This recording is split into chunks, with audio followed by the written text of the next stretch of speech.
மீதமான இட்லியை நீங்கள் வேஸ்ட்டு பண்ணிடாதீங்க. பாருங்கள், எண்ணெய் நல்லா காயுது. காஞ்சோன்னே இட்லியை போட்டு நல்லா பொரித்து எடுத்துக்கலாம். அவ்வளோ டேஸ்ட்டாக இருக்கும். இனிமேல் மீதமான இட்லி நீங்கள் வேஸ்ட்டு பண்ணிடாதீங்க. பொரித்து எடுத்து சாப்பிட்டு பாருங்கள். ஸ்நாக்ஸ் ரெசிபி மாதிரி சூப்பராக இருக்கும். குழந்தைங்களுக்கெல்லாம் செஞ்சு கொடுங்க. அவ்வளோ ஒரு டேஸ்ட்டாக இருக்கும் ஃப்ரெண்ட்ஸ்.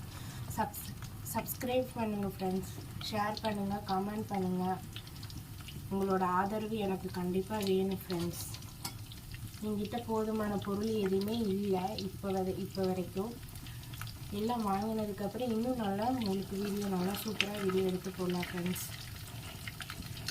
இந்த மாதிரி ஆயிலில் நல்லா ஃப்ரை பண்ணி எடுத்துக்கலாம் ஃப்ரெண்ட்ஸ். பொரிக்கும்போது உப்பு கொஞ்சம் வேணாப்படி இப்படி தூவி விட்டுக்கோங்க. சூப்பராக இருக்கும் ஃப்ரெண்ட்ஸ்.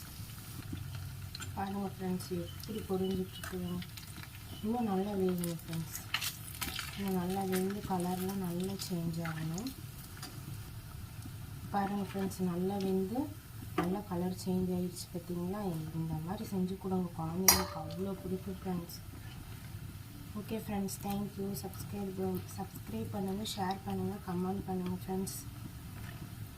பாய்.